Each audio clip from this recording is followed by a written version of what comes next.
Friend Harrison Cook, and today he's going to teach you how to play Swallowtail jig on the cello. Here we go. Now before I actually play it, I'm going to explain that there's actually two different ways to play it. One involves shift up to third position, and the other involves a little bit easier where you just go down over on the G string.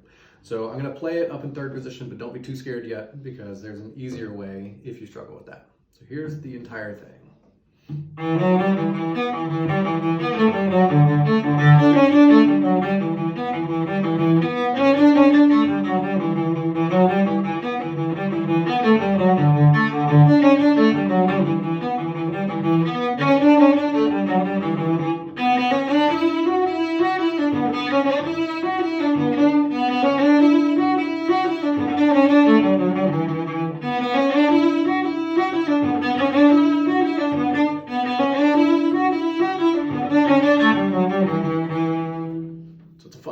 Very fun piece.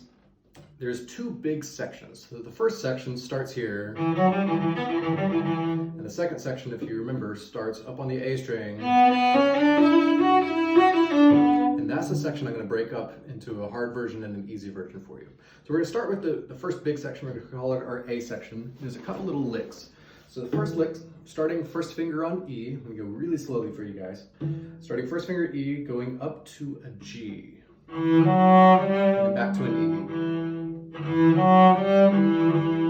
Now here, I just stay in place, go over to the A string, and then back to the D string again. And then I'm going to go back up to my G, and then back to an E. And you'll notice I keep coming back to this home bass E. And here I just do a little scale down to an F sharp.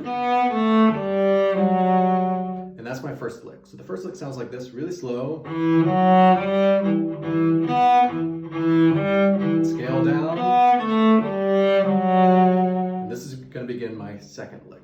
So now, first my home bass was E, now my home bass is going to be just an open D. So I'm starting on F sharp. So F sharp, D, A, back to D.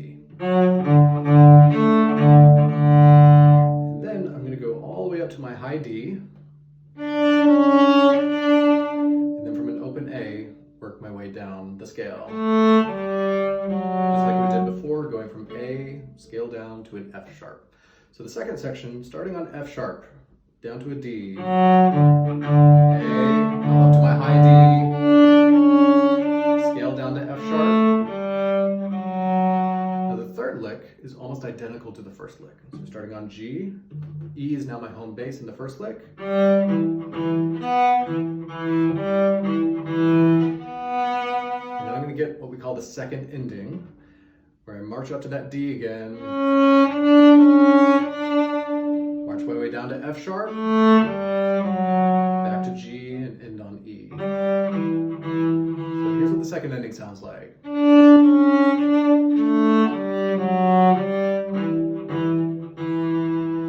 The whole first section really slowly. I'm going to put a distinctive gap between where all the licks start and stop. That's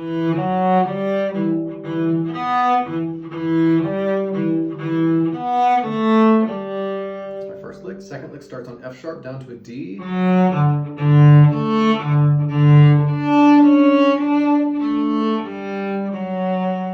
Now this third lick sounds much like the first.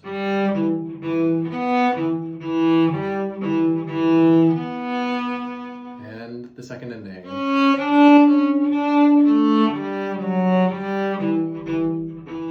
And here's what it sounds like without any gaps.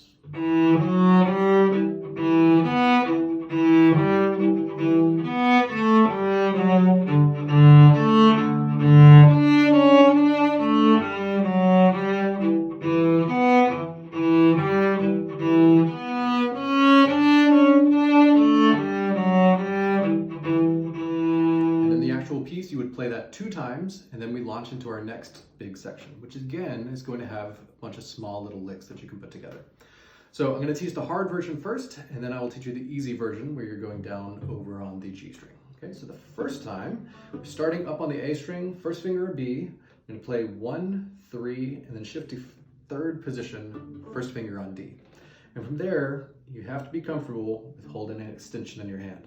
If you aren't comfortable with extensions yet, learn, because they're your best friend. You can do anything on the cello if you can get comfortable with extensions. So my notes, just to reaffirm: first finger D, second finger E, and we'll put my fourth finger on an F sharp. But what's really important is if you go over to the D string, these two notes are A and B, which keeps me from having to shift all the way back here a lot. Okay, so here's the first little lick of the second section. So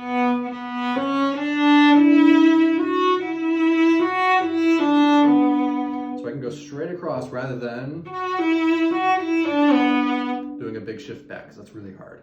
So starting from B, marching up my scale, doing an extension up to an F sharp, coming back and then going over to the D string. I'll do this really slow.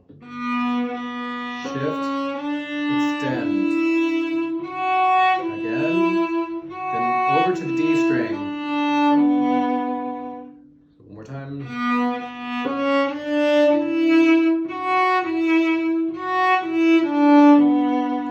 Now, only after you play this fourth finger do you actually have time to move. So we're going to come back to our first finger B.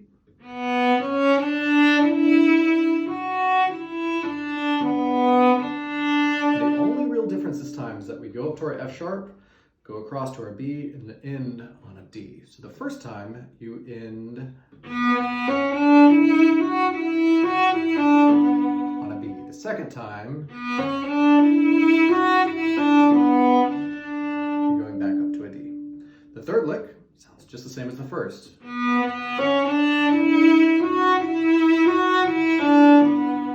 And thankfully, the very end we've already played before. It is our second ending. So here it is slowly, and I'm going to put little spaces in between just like we did the first time. So here's the first lick. Straight across to the D, shift back, back to D.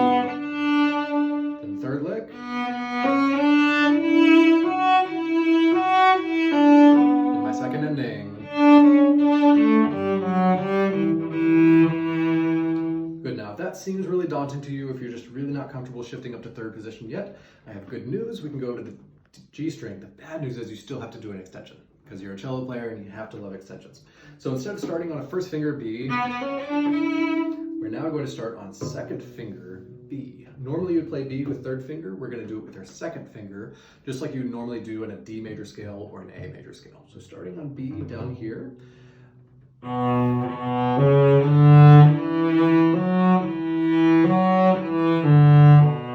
You'll notice, even though I'm playing a B, when I come back, I'm still going to play it with second finger, so that every time it feels exactly the same. It'll save me a shift later as well. So here it is slowly again. C sharp over to the D string. Then back down to B. The next section, going up again.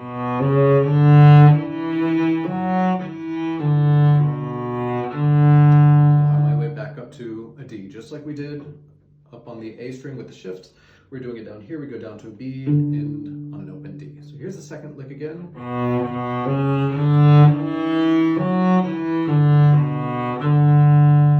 Third lick sounds just the same as the first lick.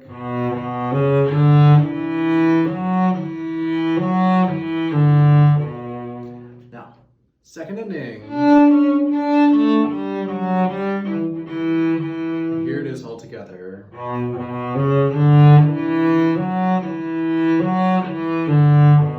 Second lick.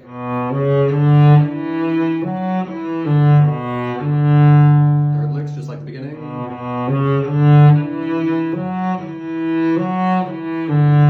And the second ending.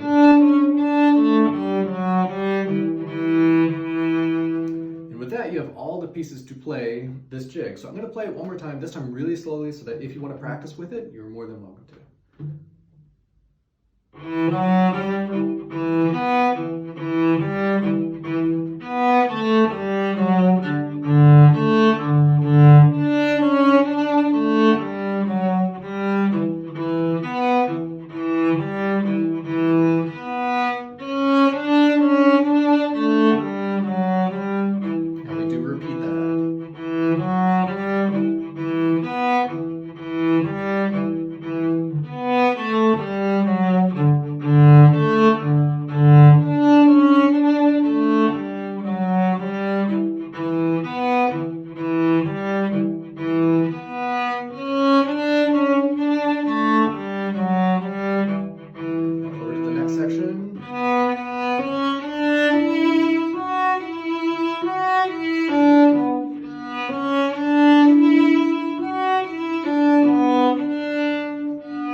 piece.